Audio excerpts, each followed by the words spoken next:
नमस्कार friends, I study online के YouTube channel पर आपका हार्दिक स्वागत है। मैं वेद प्रताप सिंह आर्य। आज हम एमएससी प्रीवियस मैथमेटिक्स का पेपर नंबर 4 डिस्कशन करेंगे।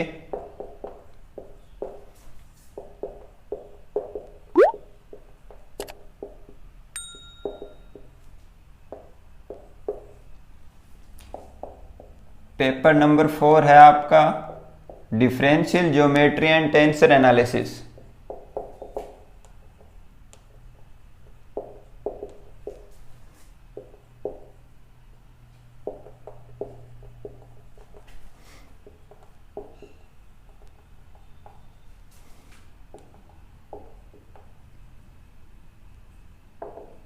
Differential geometry and tensor analysis, इसमें आपके दो बुक चलेंगी, एक डिफरेंशियल ज्योमेट्री की चलेगी और एक टेंसर एनालिसिस की चलेगी। डिफरेंशियल ज्योमेट्री की आप 3 यूनिट कवर करेगी ये बुक आपकी 3 यूनिट कवर करेगी और ये बुक आपके 2 यूनिट कवर करेगी। डिफरेंशियल ज्योमेट्री और टेंसर एनालिसिस, डिफरेंशियल ज्योमेट्री का हम ये देखें कि इसका बीएससी से कहाँ संबंध है, मतलब इसको बीएससी से कहाँ रिलेट कर पाएंगे। तो बीएससी में आपके एक बुक चला करती थी 3D, वो इसका बेसिक है। जिसको 3D अच्छे से आती है, कहने का मतलब है जिसकी 3D अच्छी है उसको डिफरेंशियल ज्योमेट्री में कोई दिक्कत नहीं आएगी। और टेंसर एनालिसिस आपके वेक्टर कैलकुलस नाम की एक बुक चला करती थी बीएससी में, वेक्टर कैलकुलस, और कुछ पार्ट डिफरेंशियल कैलकुलस था जो डिफरेंशियल ज्योमेट्री और टेंसर एनालिसिस दोनों को जोड़ेगा, इन दोनों में आपकी मदद करेगा, वो पार्ट काम में आएगा। और डिफरेंशियल ज्योमेट्री में जो 3D आपका बेसिक पार्ट है और टेंसर एनालिसिस में जो वेक्टर कैलकुलस है वो आपका बेसिक पार्ट है। अब इन दोनों को आपको बेसिक पढ़ना है, इनके बारे में आपको पूरा डिस्कशन, जो इसका बेसिक है वो आपको पढ़ना है, इसको आपको स्ट्रॉन्ग बनाना है, तब आपकी डिफरेंशियल ज्योमेट्री या टेंसर एनालिसिस अच्छे से होगी। 100 नंबर का ये पूरा पेपर होगा। 20-20 नंबर की जो 5 यूनिट है वो इस प्रकार से कवर होगी। डिफरेंशियल ज्योमेट्री की 3 यूनिट, टेंसर एनालिसिस की 2 यूनिट। अब जो बेसिक्स है उसका हम यहाँ पे डिस्कशन नहीं करेंगे। बेसिक्स का आपको जो डिस्कशन करना है या बेसिक्स आपको स्ट्रॉन्ग बनाना है, उसके लिए हमारे YouTube चैनल पर जो अनिल सर के द्वारा क्लासेज ली गई हैं उसको प्लेलिस्ट में आप जाकर अच्छे से देख सकते हैं। उन क्लासों के माध्यम से आप अपना बेसिक मजबूत कर सकते हैं। वहाँ सारी क्लासेज अवेलेबल हैं। उन क्लासेज को बार बार देखें, उनको बार बार पढ़ें, उसके बाद ये क्लासेज अटेंड करें तो आपके लिए बहुत ज़्यादा बेनिफिट होगा। 5 यूनिट कवर करेगी, 3 unit differential geometry, 2 unit tensor analysis. अब 100 नंबर का पेपर होगा। 20-20 नंबर के 5 क्वेश्चन आएंगे। एक क्वेश्चन जैसे यूनिट फर्स्ट है तो इसमें पहला क्वेश्चन, पहले के 2 भाग ए और बी, तो ये 10-10 नंबर के क्वेश्चन होंगे। इस प्रकार से क्वेश्चन होंगे। तो आज के वीडियो में हम क्या सिलेबस है, क्या इसका बेसिक स्ट्रक्चर है, किस प्रकार यूनिट्स डिवाइडेशन होंगी, ये पूरी जानकारी हम लेंगे।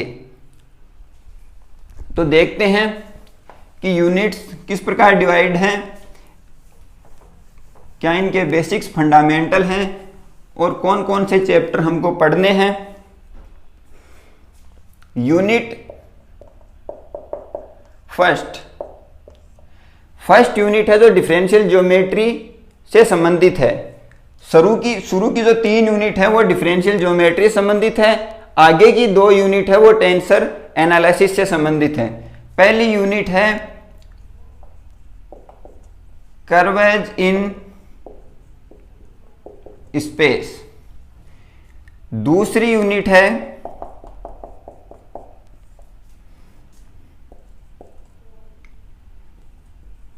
एनवेलोप एंड रूल्ड सरफेस,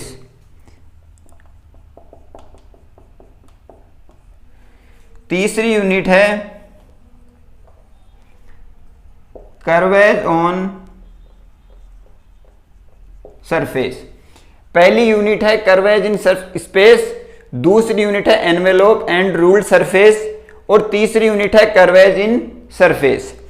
अब मैं आपको साथ साथ इसके बेसिक्स के बारे में बताऊंगा कि ज्योमेट्री का बेसिक क्या है और ये 3 यूनिट उसमें किस प्रकार से रिलेट होगी। कहने का मतलब ये है कि ये यूनिट इस ज्योमेट्री में किस प्रकार से ऐड की गई है, इस सिलेबस में क्यों ऐड की गई है, इनके बेसिक्स के बारे में पढ़ेंगे, ज्योमेट्री के बेसिक्स के बारे में पढ़ेंगे। उसके बाद में हम ये देखेंगे कि जो टेंसर की 2 यूनिट हैं वो किस प्रकार से कौन से चैप्टर के हिसाब से डिवाइड की गई है। इसमें आपके बुक के हिसाब से चैप्टर नंबर 2 कवर होगा, समझ गए। इसमें चैप्टर नंबर 2 कवर होगा, कर्वेज इन स्पेस। इसमें आपके चैप्टर नंबर 3 कवर होगा, और इसमें आपके चैप्टर नंबर 4। ये डिफरेंशियल ज्योमेट्री की बुक यहाँ पे पूरी होती है। इसके बाद जो 2 यूनिट बचेगी वो टेंसर एनालिसिस की होगी। ये 20 नंबर की हो गई, ये 20 नंबर की, और ये 20 नंबर की। अब हम थोड़ा सा इसके बेसिक्स के बारे में पढ़ेंगे कि इन यूनिटों में क्या क्या है। सबसे पहले एक शब्द है जियोमेट्री, वो वहां लिखी हुई है, उनको हम इससे रिलेट करने की कोशिश करेंगे। जियोमेट्री, जियोमेट्री शब्द 2 शब्दों से मिलकर बना है, जियो और मेजरमेंट।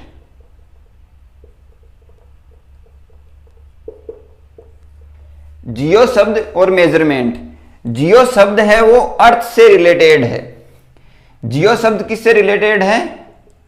अर्थ से। और मेजरमेंट, मेजरमेंट से मतलब अर्थ से संबंधित जो भी मेजरमेंट होगा वो सारा का सारा जियोमेट्री में आएगा। इसको हम 2 भागों में, जो मैथमेटिक्स के जो शब्दावली है उसमें हम देखें तो कर्व और सरफेस, ये 2 चीजें हैं जो इसके छोटे भाग को प्रदर्शित करती है या शो करती है। तो इनसे संबंधित जो भी मेजरमेंट होगा वो जियोमेट्री का हिस्सा होगा। कहने का मतलब ये हुआ कि जैसे किसी ग्राउंड का एरिया निकालना है, या कोई ट्रैक बनाना है, या कोई फील्ड बनानी है, या किसी भी मकान का कोई हमको एरिया डिसाइड करना है या उसका मेजरमेंट करना है, तो सब का सब चीज जियोमेट्री में कवर होगा। अब जियोमेट्री हम छोटी क्लासों में पढ़ते हैं, जैसे 11th 12th है, 10th है, 9th है, 8th तक जियोमेट्री आपके आती है।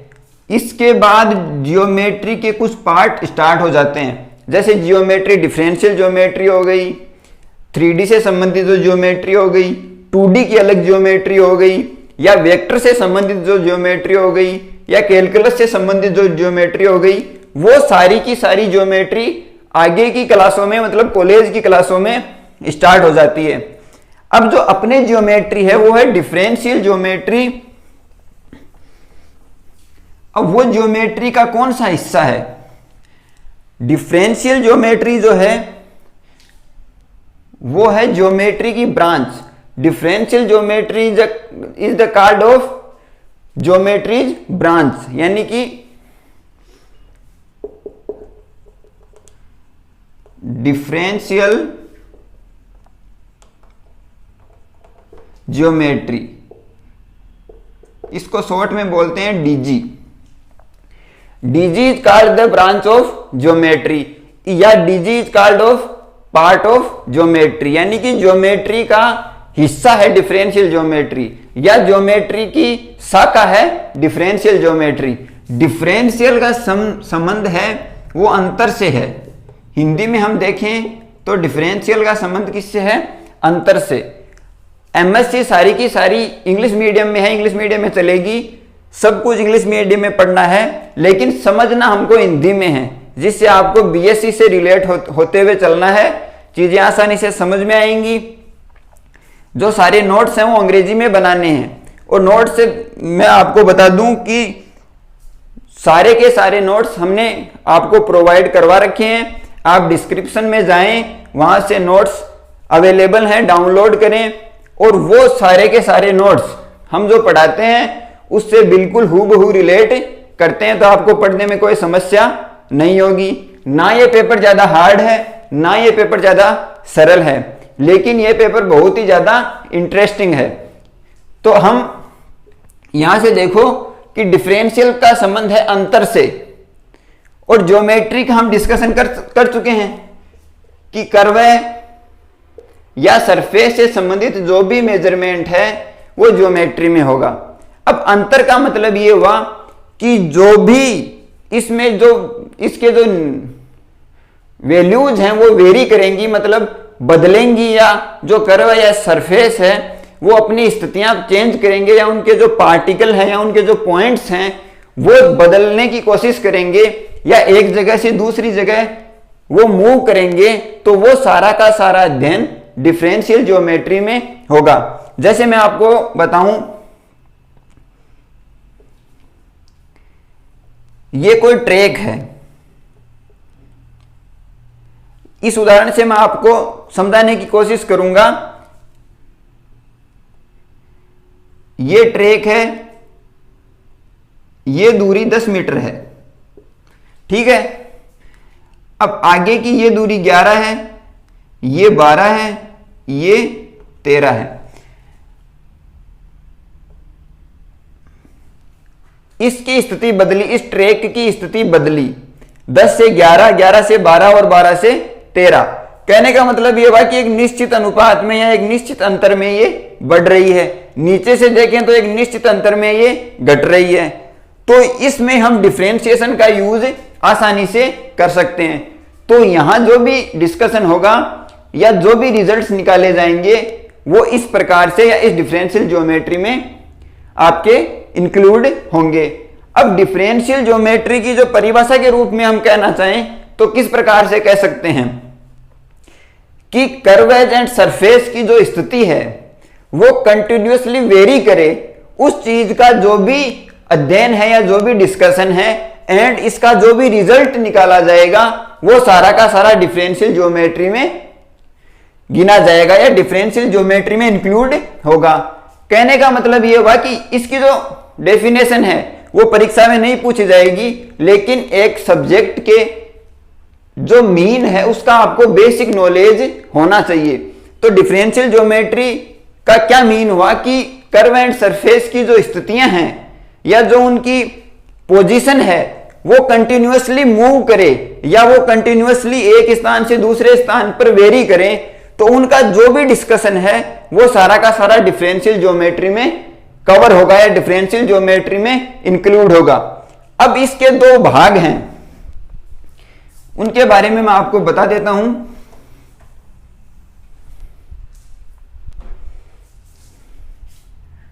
डिफरेंशियल ज्योमेट्री के दो भाग हैं, एक है लोकल डीजी और दूसरा है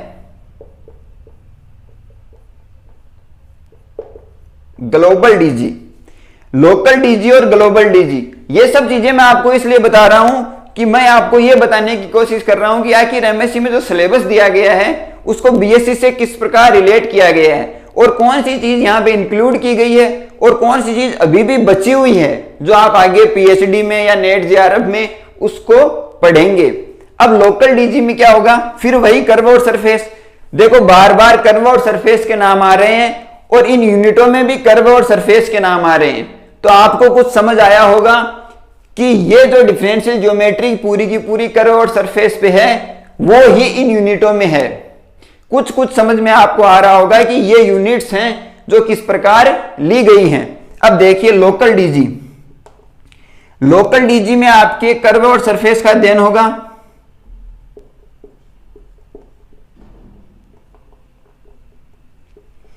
ग्लोबल डीजी में भी आपके कर्व और सरफेस का अध्ययन होगा।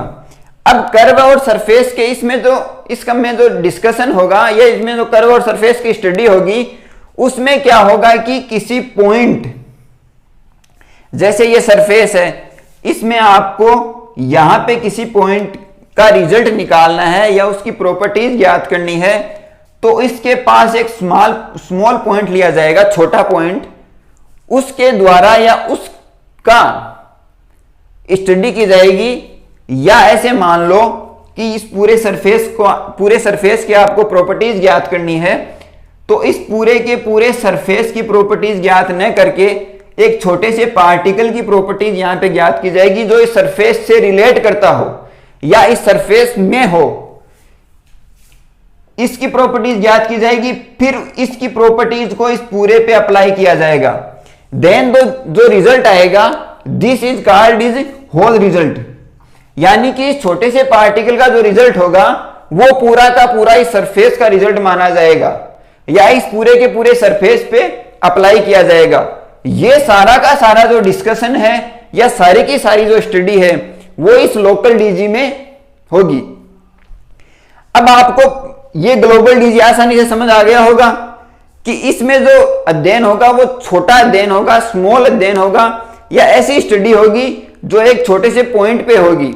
इसमें स्टडी होगी जैसे इस सरफेस का आपको अध्ययन करना है, इस पूरे के पूरे सरफेस की स्टडी करनी है, इसके प्रॉपर्टीज की पूरी स्टडी करनी है। तो इसमें आपके क्या होगा कि पूरे के पूरे सरफेस को कवर किया जाएगा, पूरी की पूरी प्रॉपर्टीज लिखी जाएंगी और उन प्रॉपर्टीज का रिजल्ट निकाला जाएगा। This is called global DG. Local DG और ग्लोबल डीजी में आपको अंतर स्पष्ट हो गया होगा। अब जो मुख्य बात वो है कि आपके एमएससी में यह चलेगा, आपके एमएससी में पूरा का पूरा सिलेबस जो कवर करेगा वो ये लोकल डीजी करेगा। ओके, तो लोकल डीजी है वो आपके एमएससी में चलेगी, ग्लोबल डीजी आपके एमएससी का पार्ट नहीं है। हाँ, इससे रिलेटेड उसका कुछ अंश आएगा या उसका कुछ हिस्सा आएगा, वो आप उसमें कवर कर सकते हैं या मान सकते हैं, लेकिन मैं ये कहूं कि 95% इसका हिस्सा होगा। तो चीजें समझ में आई होगी कि ज्योमेट्री से हम आए डिफरेंशियल ज्योमेट्री में, डिफरेंशियल ज्योमेट्री से आए हम लोकल डीजी में, और ये जो लोकल डिफरेंशियल ज्योमेट्री है वो ही आपके ये डिफरेंशियल ज्योमेट्री है जो एमएससी में चलेगी। चीजें समझ में आई। अब कर्व और स्पेस, बार बार कर्व आया, सरफेस आया। पहली यूनिट है कर्वेज इन स्पेस, मतलब पहली यूनिट है चैप्टर नंबर 2, इसमें आपके कर्व का ही अध्ययन होगा, कर्व की स्टडी होगी, सरफेस की स्टडी नहीं होगी। हाँ, कर्व से रिलेटेड जो सरफेस होगा, कहने का मतलब है कि ये मेन रोल में होगा। ठीक है, स्पेस में कोई कर्व होगा, उसकी मूवमेंट चेंज होगी, उसकी वैल्यूज वेरी होंगी, उनकी जो डायमेंशंस हैं वो चेंज होगी। वो सारा का सारा डिस्कशन इस पहली यूनिट में कर्वेज इन स्पेस में होगा। दूसरी यूनिट है एनवेलोप एंड रूल्ड सरफेस। एक वर्ड आया है एनवेलोप, इस यूनिट में हम आगे जाएंगे, पढ़ेंगे, तब डिस्कशन करेंगे, लेकिन मैं आपको बता देता हूं कि एनवेलोप है family of surface, family of surface.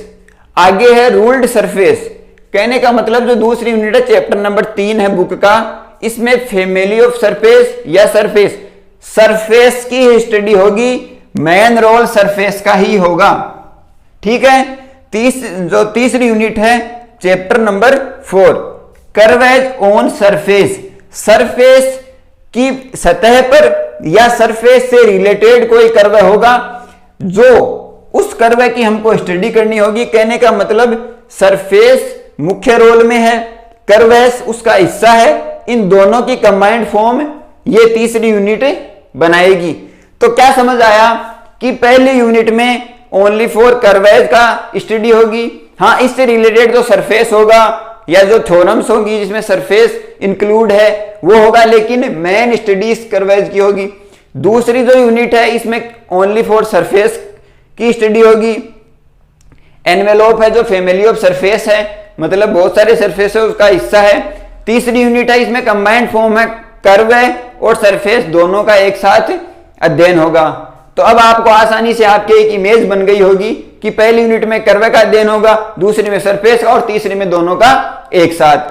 अब ये सारी की सारी चीजें आपको बीएससी में जो 3D है आपके, उसमें आपके आसानी से समझ में आएगा। इसका बेसिक्स कॉन्सेप्ट क्या है, किस प्रकार से ये स्टडी में इन्वॉल्व किए जाते हैं, किस प्रकार से इनकी स्टडीज होती हैं, कौन कौन से इंपॉर्टेंट थ्योरम हैं, कौन कौन से इंपॉर्टेंट जो डेरिवेशन है जो यहाँ पे सीधे काम में लिए जाएंगे, वो सारे के सारे आपको बीएससी में आप पढ़ चुके हो। तो आप एक काम करें, जिनका ये बीएससी वाला जो मैटर है वो वीक है, तो आप अनिल सर की जो क्लासेज हैं वो लें, बार बार उन क्लासेज को देखें और उनको देखने के बाद ये क्लासेज अटेंड करें, तो आपके लिए बहुत ज्यादा बेनिफिट होगा। अब डिफरेंशियल ज्योमेट्री के बारे में हमने 3 यूनिट पढ़ ली, तो ये 60 नंबर का मैटर हो गया। समझ में आ गया? पहली यूनिट, दूसरी यूनिट और तीसरी यूनिट। अब ये बुक खत्म होती है। अब अगली बुक है, उसका नाम है टेंसर एनालिसिस। वो 40 नंबर की बुक है, 2 यूनिट वहां से कवर होगी। अब इसमें क्या होगा कि इसमें 3 चैप्टर हैं और 3 यूनिट है, मतलब 1 चैप्टर और 1 यूनिट। टेंसर्स में थोड़ा अलग है, इसमें क्या होगा कि हालांकि यूनिट 2 ही हैं, लेकिन चैप्टर आपको 4 कवर करने पड़ेंगे।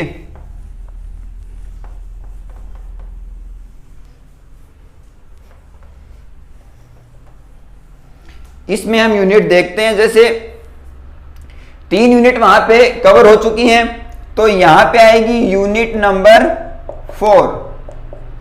अब इसमें 2 चैप्टर होंगे। एक चैप्टर है टेंसर अलजेब्रा और दूसरा है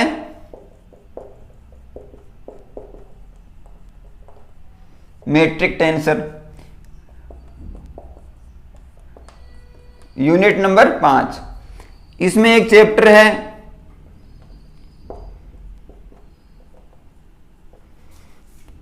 Christoffel symbols and covariant differentiation. ठीक है। इसमें अगला चैप्टर है जो है geodesics and parallelism of vectors. ठीक है। अब ये बुक्स में जैसे ये चैप्टर नंबर शायद 2 है, ये 3 है या 4 है और ये 5 है, या किसी बुक में ये पहला है, ये दूसरा है, ये तीसरा है और ये चौथा है। अलग अलग राइटर्स की बुक है, उस हिसाब से ये चैप्टर डिवाइड है। पहली जो यूनिट है टेंसर की, और वैसे यूनिट नंबर है 4। इसमें टेंसर अलजेब्रा है, मैट्रिक टेंसर है, और अगली जो यूनिट है जैसे ये 10-10 नंबर कवर हो गए। ठीक है। अब यूनिट नंबर 4 है, इसमें क्रिस्टोफल सिंबल्स हैं, कोवेरिएंट डिफरेंशिएशन, ये एक यूनिट है, तो ये 10 नंबर यहां पे। और अगला जो चैप्टर है geodesics and parallelism of vectors, ये 10 नंबर यहां से। अब इसके बारे में थोड़ा सा बेसिक्स हम जान लेते हैं। पहले डिफरेंशियल ज्योमेट्री पढ़ेंगे, उसके बाद टेंसर्स पढ़ेंगे, तो फिर भी मैं आपको टेंसर के बारे में थोड़ा सा बेसिक बता देता हूं। टेंसर शब्द वो शब्द है जो आप ये समझ लीजिए कि डिफरेंशियल ज्योमेट्री और डिफरेंशियल कैलकुलस दोनों की मदद से जो वेक्टर कैलकुलस की स्टडी है, सदिश से संबंधित जो भी डिफरेंशियल ज्योमेट्री की स्टडी है, वो सारी की सारी टेंसर कवर करेगी। जैसे सदिश में जैसे कोई आर सदिश है, आर सदिश बराबर एक्स आई के प्लस वाई जे के प्लस जेड के के। अब इस सदिश में कोई टेंसर या कोई टेंसिव उत्पन्न हो गया, कोई टेंशन उत्पन्न हो गई, कोई तनाव उत्पन्न हो गया, तो उसकी जो वेरीज की स्टडी है वो मैंने आपको पहले बताया कि कोई भी पार्टिकल वेरीज करेगा ज्योमेट्री में, तो उसका जो स्टडी है वो डिफरेंशियल ज्योमेट्री में होगी। तो डिफरेंशियल ज्योमेट्री में अध्ययन होगा। अब वो टेंसर है उसको हम ज्योमेट्री में लाएंगे डिफरेंशियल कैलकुलस के सहायता से, और उस डिफरेंशियल कैलकुलस की सहायता से हम उसको डिफरेंशियल ज्योमेट्री में लाएंगे।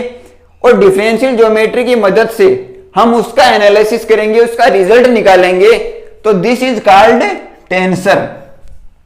तो टेंसर के बारे में मैं आपको यहां पे बता देता हूं कि ये किस किस का मेल हो गया, vector plus calculus plus DG, vector और डिफरेंशियल कैलकुलस और differential geometry, this is called tensor. अब जो पहली यूनिट है उसमें टेंसर अलजेब्रा, अलजेब्रा से संबंधित अलजेब्रिक जो भी फॉर्म है वो वेरीज करेंगी, अलजेब्रिक जो भी फॉर्म है वो वेरीज करेंगी किससे रिलेटेड होकर, वेक्टर से रिलेटेड होकर और डिफरेंशियल ज्योमेट्री से, वो यूनिट यहां पे कवर हो जाएगी। दूसरे में मैट्रिक टेंसर है, मैट्रिक से रिलेटेड जो भी वेक्टर कैलकुलस और डिफरेंशियल ज्योमेट्री का मैटर है वो इसमें अध्ययन हो जाएगा, थ्योरम्स हैं उनका अध्ययन इसमें होगा। आगे है Christoffel symbols and covariant differentiation, तीन साइंटिस्ट थे या मैथमेटिशियन थे, एक तो क्रिस्टोफ, एक लेविस, एक रिक्की जिनकी रिक्की थ्योरम चलती है, और एक गोस जिनकी गोस रीमान थ्योरम आपने बहुत बार देखी होगी। उन्होंने क्या किया कि इन वेक्टर कैलकुलस को, टेंसर को और डिफरेंशियल ज्योमेट्री को आसान बनाने की कोशिश की। तो इन सारी, इनके द्वारा जो थ्योरम्स दी गई हैं, जो डेरिवेशंस दिए गए हैं और जो क्वेश्चंस पुटअप हुए हैं, उन सारे के सारे का डिस्कशन इस यूनिट में होगा, जो आपके एमएससी के लिए महत्वपूर्ण है। आगे geodesics and parallelism of vectors, एक शब्द है जियोडेसिक्स, जियोडेसिक्स का मतलब ये हुआ, जियोडेसिक्स का मतलब ये हुआ, जियो मैंने आपको अभी बताया था कि अर्थ से संबंधित है, चीजें वही घूम घूम के आएगी, आपको बस अच्छे ढंग से उसको एनालाइज करना है, समझ गए। इस पेपर का नाम भी एनालिसिस है, मतलब इसको अच्छे ढंग से विश्लेषित करना है। अगर आपको इसको रटने की कोशिश करोगे या ढंग से पढ़ने की कोशिश नहीं करोगे तो ये सबसे हार्ड पेपर बन जाएगा, और इसको समझने की और सॉल्व करने की कोशिश करोगे तो ये बहुत ही आसान पेपर बन जाएगा। अब जियोडेसिक्स की हम बात कर रहे थे, तो अर्थ से संबंधित एक ऐसी छोटी सी छोटी लाइन, जो देखो ये जैसे वक्र है, ये चाप है, तो आपने बीएससी में अच्छी तरीके से पढ़ा होगा कि जो आर्क ऑफ लेंथ है, आर्क ऑफ लेंथ, वो इतनी छोटी हो जाए कि वो कोड में बदल जाए, यानी कि जो आर्क है और ये इसकी कोड है, इसको हम इतना छोटा करें कि ये दोनों आपस में बराबर हो जाएं। वो शॉर्टेस्ट लाइन वेक्टर फॉर्म में क्या कहलाती है, जियोडेसिक्स। ऐसी छोटी सी छोटी लाइन जो आर्क के समान या पैरेलिज्म, देखो आगे दिया हुआ है ना, जियोडेसिक्स एंड पैरेलिज्म, यानी कि आर्क ही कोड में बदल जाए, यानी कि जो चाप है वो जीवा दोनों की लंबाई समान हो जाए, वो सबसे छोटी लाइन होती है। उसका जो डिस्कशन है, उसकी जो स्टडी है, वो शुरू से, यानी कि जो पहली यूनिट है वहां से स्टार्ट होगी और यहां तक जाएगी। ये इनका बेसिक्स था। पहली यूनिट कर्व इन स्पेस थी, जिसमें कर्व का स्टडी होगी। दूसरी यूनिट जो है वो सरफेस से संबंधित होगी, एनवेलोप एंड रूल्ड सरफेस होगा। तीसरी यूनिट जो है वो कर्व और सरफेस का कंबाइंड फॉर्म है, कर्व ऑन सरफेस, यहां जियोमेट्री खत्म होगी। चौथी यूनिट है जो टेंसर्स की है, तो उसमें दो चैप्टर हैं पहली चौथी यूनिट में, टेंसर में मैट्रिक टेंसर है और टेंसर अलजेब्रा है। और जो लास्ट यूनिट है यूनिट नंबर 5, उसमें भी दो चैप्टर हैं, पहला Christoffel symbols and covariant differentiation, और जो लास्ट चैप्टर है वो है जियोडेसिक्स एंड पैरेलिज्म ऑफ वेक्टर्स। अब क्वेश्चंस किस प्रकार से पुटअप होंगे, तो आप ये देखो कि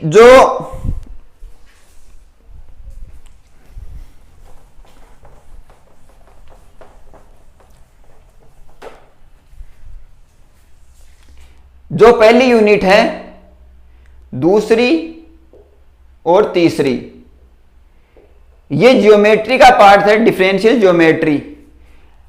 इसमें 6 क्वेश्चन हो गए। वैसे तो क्वेश्चन आएंगे 3, एक क्वेश्चन में 2 क्वेश्चन है, मतलब ए और बी, तो 6 क्वेश्चन हो गए। ठीक है, 10-10 नंबर के 60।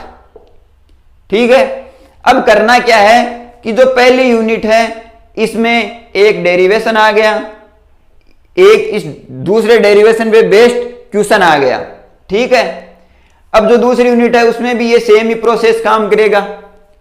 तीसरी यूनिट है, इसमें कुछ थ्योरम्स दी गई हैं, तो डेरिवेशन, थ्योरम्स और क्वेश्चन, इन सबको मिला के जैसे 2 क्वेश्चन यहां से पुटअप कर दिए या 2 यहां से पुटअप कर दिए, कहने का मतलब एक डेरिवेशन और एक क्वेश्चन आ गया या एक थ्योरम और एक क्वेश्चन आ गई। इस प्रकार से ये 10-10 नंबर डिवाइड हो गए। समझ में आ गया। अब टेंसर्स में क्या होगा कि टेंसर में यहां 10 नंबर और यहां 10 नंबर, यहां ज्यादा थ्योरम्स चलेगी और जो क्वेश्चन चलेंगे वो छोटे चलेंगे। तो हो सकता है एक थ्योरम तो जो है वो फिक्स हो गई, चौथी यूनिट और 5 ही, तो थ्योरम्स आ गई। अब डेरिवेशंस हैं वो कुछ छोटे हैं कुछ बड़े हैं, तो डेरिवेशन प्लस क्वेश्चन या 2 question, question plus question 5-5 number के। ठीक है, इसी प्रकार से जैसे क्रिस्टोफर सिंबल्स हैं एंड कोवेरिएंट, अब तो ये इसमें थ्योरम्स काम करेंगे और वो थ्योरम्स इंपॉर्टेंट भी हैं, तो यहां थ्योरम्स आएंगी प्लस क्वेश्चन, या हो सकता है थ्योरम प्लस थ्योरम। यहां ये यूनिट आते आते आपको ये बता देगी कि थ्योरम्स प्लस थ्योरम्स भी आ सकती हैं, क्वेश्चंस, 2 क्वेश्चंस और एक थ्योरम भी आ सकती है, या theorem plus definition plus 2 question, यानी कि छोटी छोटी चीजें हैं उसको 4 जगह डिवाइड कर दिया। कोई भी क्वेश्चन है उसके साथ डेफिनेशंस आ सकती हैं, तो डेफिनेशंस तैयार रखें। 2 नंबर की डेफिनेशन आ गई, 8 नंबर की थ्योरम आ गई, 2 नंबर की डेफिनेशन आ गई या 8 नंबर का डेरिवेशन आ गया। इस प्रकार से हाँ, लेंथी पेपर ये नहीं होगा अगर आप प्रैक्टिस करोगे, अगर प्रैक्टिस नहीं करोगे तो ये बहुत लेंथी हो जाएगा, क्योंकि इसमें आपके डिफरेंशियल ज्योमेट्री में ज्योमेट्री कवर होगी, वेक्टर कवर होगा, और इसके साथ साथ जो आपके न्यूमेरिकल है, यानी कि आपको जो स्ट्रेंथ है, आपकी जो जोड़, बाकी, गुणा, भाग, अवकलन, समाकलन, इन सब करने की जो आपकी जो एबिलिटी है उसको भी चेक किया जाएगा। तो सब कुछ इसमें कवर होगा। तो ध्यान क्या रखना है, इसमें दिमाग और प्रैक्टिस दोनों को एक साथ में इसमें यूज करना है। दिमाग का यूज इसलिए करना है क्योंकि ज्योमेट्री है जो आपको बहुत कुछ ये बताएगी कि आप में कितनी की योग्यता है। प्रैक्टिस इसलिए है कि अवकलन है, समाकलन है और न्यूमेरिकल्स जो हैं वो सारे के सारे इसमें हैं।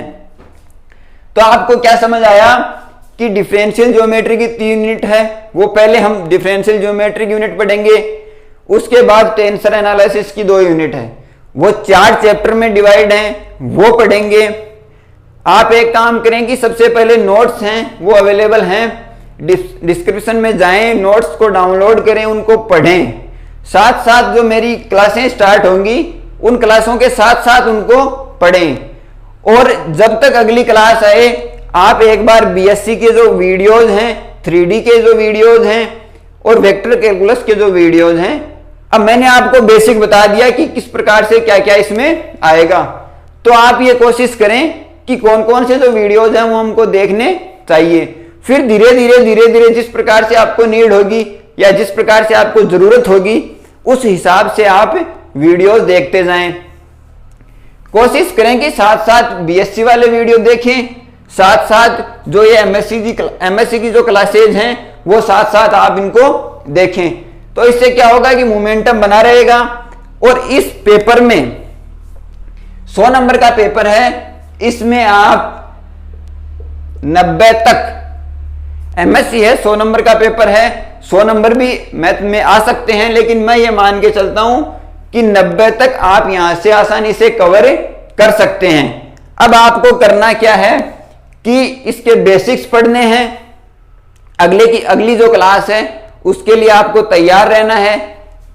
आगे जो भी हम मैटर पढ़ेंगे वो सारा सिलेबस से रिलेटेड होगा, जो सिलेबस में है वहीं से हम स्टार्ट करेंगे। ये जो बेसिक्स था वो आज कंप्लीट हो गया है। आगे की क्लास में हम बेसिक्स पढ़ेंगे। धन्यवाद। आपका दिन शुभ हो। वीडियोज को ज्यादा से ज्यादा लाइक करें, शेयर करें और आपके जो एमएससी में जो साथी गण हैं उन तक ये वीडियो पहुंचाएं। धन्यवाद।